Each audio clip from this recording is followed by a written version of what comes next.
All right, welcome to episode 4 of Guitar Chat with Ted. That was a really great tune written by Django Reinhardt called Nuages, and such a beautiful tune to play. And it was a perfect selection for the subject matter that I want to talk about today, and that would be some chord melody and trio playing. Now, the thing about chord melody and also, well, trio playing and chord melody kind of are very similar in the fact that you're having to carry the melody on the guitar and also carry a harmonic voice. We also can add a bass voice if we're playing solo guitar. Now, when we're playing with a trio, we don't want to step on the bass player's toes. But some of the things that I like to think about. Now, the one thing about solo playing is there's so many different ways to do it, and there's so many different styles. I find in solo guitar playing, that's where there's such a huge variety of styles of playing. And one of the things that I like to think about, all I can do is talk about the things that I do and I think about, is that I always want to create separation between the melody, the chords, and the bass. So whether it's that tune or another tune, and even if it's trio playing or solo playing, it's all kind of the same thing in the sense that I don't want everything blocky, and that's just a personal taste. I want things to have separation. So, for instance, another tune that Joe, well, this is actually one of Joe Pass's tunes that he wrote for Django. Same thing. If we take this tune for Django, for instance, and if we separate the melody from the chords, we get this.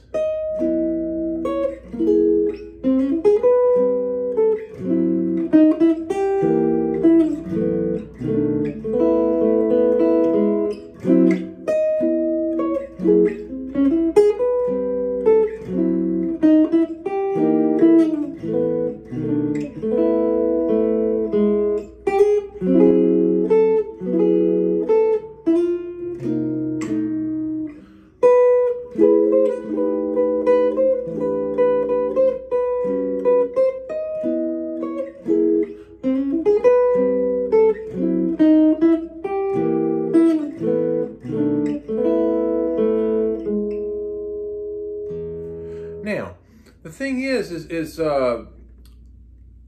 I I don't like the sound, and this is just a personal taste for my own playing. I don't like a blocky sound, and to be honest with you, I can't remember arrangements.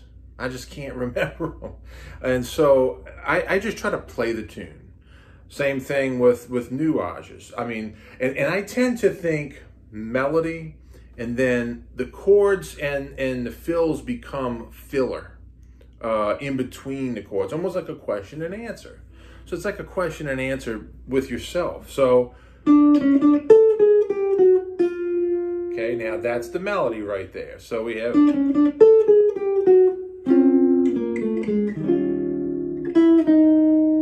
is the fill. Another little fill. You know, so, and then...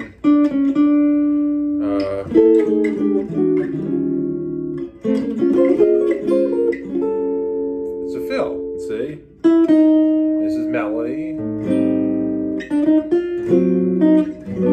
Now we'll have a fill. Maybe we can even do a lick, you know?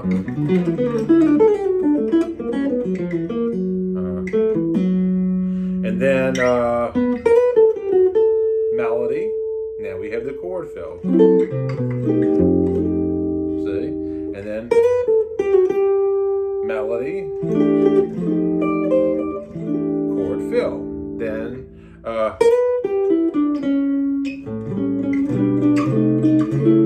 chord fill again. So we're playing melody and then chords, and melody and chords, or melody, and then we can even bring the bass in too. We'll talk about that in a minute. So and that melody.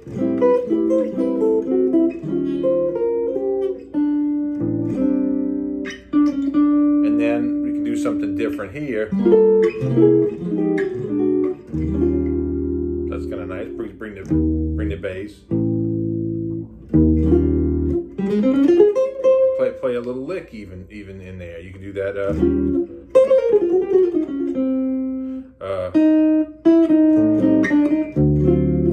And then you can do some kind of lick there.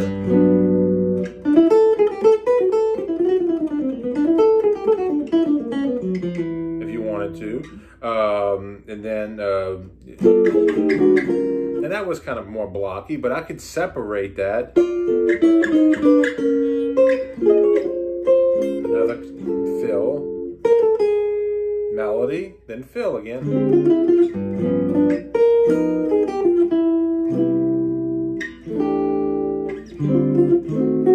Another chord fill. So back to more of what we're talking about. That's kind of how I like to think about things. I like to think about things as melody and then the chords as an accompaniment. And as far as solo guitar playing, that's kind of the way I think. Same thing with trio playing. Hold on a second. I guess that's okay. So if I'm playing a tune like Alone Together, I'll do the same thing. So let's say I have a bass. Now, normally I'd have a bass player and a drummer, but I'm by myself here. So, but let me just give you an idea. So now I could just play the melody, but I might do something where I can answer myself. Now, check this out. If we don't hit the melody note again with the pick or with the fingers, and we hit the chord, so watch this. Now, it's even though we're still holding the same chord, I'll give you the melody, but I don't re-strum the melody, or I don't re-hit the melody in the chord. It creates the sense of that someone's comping for the melody. So watch this. Well, do it again, sorry.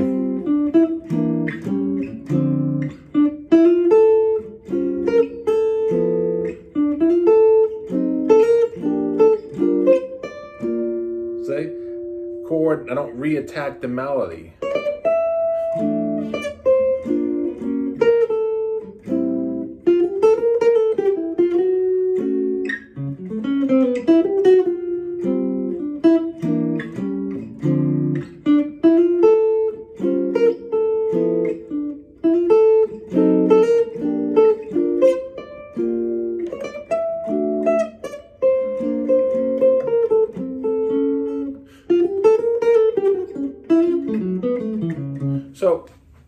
idea is that, and I'm just trying to give you some ideas of how to think about this, is simply you just don't hit re-attack the melody. It's very, very simple.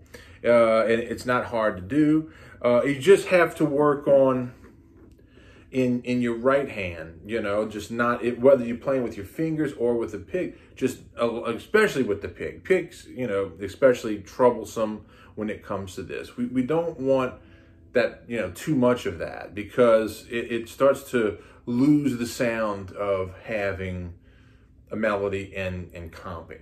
Okay, so that's kind of how I like to think about things. Now, also, when we add the bass in, so you can think of this. To me, there's 3 layers. There's the melody, of course, number 1, the bass, and the chords. And the chord meaning mainly the guide tones, but you can of course put other notes in there. But those in that order, or as far as importance, the melody's number 1, and then the other 2 are important. Maybe would be the next level of importance. But if you can separate the 3 and change the order a little bit. So if I do something like this, let's say I'm playing the For Django song. So that was melody, bass, chords. Now play the chord. I can separate that and go.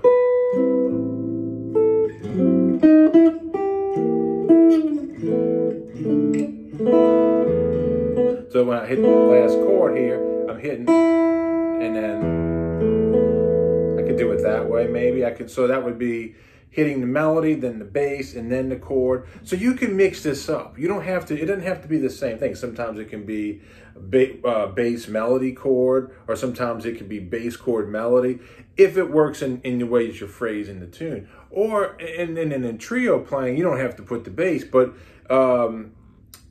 you just want to mix that up so it doesn't sound the same direction. And also you can arpeggiate the chord, which sounds nice. So, and of course, use your ears. That's really the most important thing. So I just don't particularly, I would not play the song like this.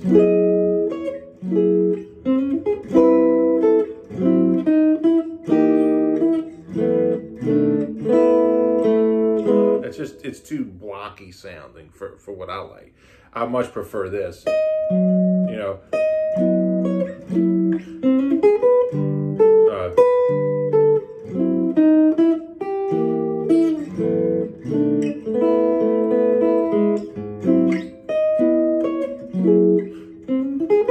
Like that, just where things are a little bit more separated out.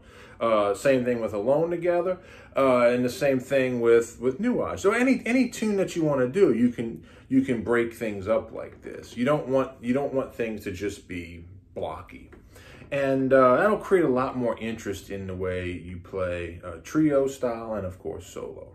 All right, cool. So that's kind of my little presentation on that. Now, as far as gear talk goes, I'm playing a Rebecca Monterey tonight. And this is a really, really just incredible guitar. The woods on this thing are just spectacular. I've shown this, and these are a few of my favorite guitars, but look at that. That is just insane. Just insane. The figure on this thing is unbelievable. Tom Rebecca, wonderful maker out of Healdsburg, California. And there's been some speculation about putting binding in the F holes. That's something I've heard recently, that if you put binding in the F holes, it actually reduces the top's ability to put out sound. I don't know. I really don't know about that, because this guitar has binding, and it's one of the, it really has a huge amount of sound, and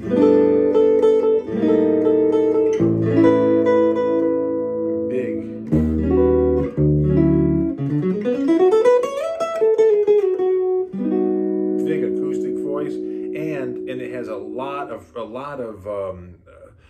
like response. It's real quick to response.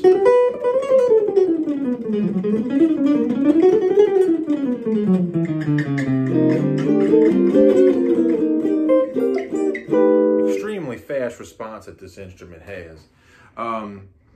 It's got a Ken Armstrong pickup. This has only one row of poles. Most of the humbuckers that I have used in the past have two, but actually this thing really sounds extraordinarily full. It is a humbucking pickup. It's just like it's a little smaller, and then he has this has like the sort of, he calls it like the falling paper inlays. It looks like a piece of paper falling. So Tom makes exquisite instruments. This is his sort of honeyburst finish on here. And this is the Monterey, and it's made like the Mignoni, the blue Mignoni that he did for the blue guitar collection. It has the same F-holes, modern F-holes, and same bridge type as that instrument. So anybody looking for a great arch top, I tell you what, and I think Tom has one available that is just really amazing, and it had a very good price. So yeah, I would definitely seek him out. Wonderful maker. So everyone stay safe and healthy out there, and we'll see you guys next time. And I will be playing on a different instrument, showing off a 7-string Foster Crescent City Elite. And everyone stay safe, healthy, and we'll see you next time. Bye-bye.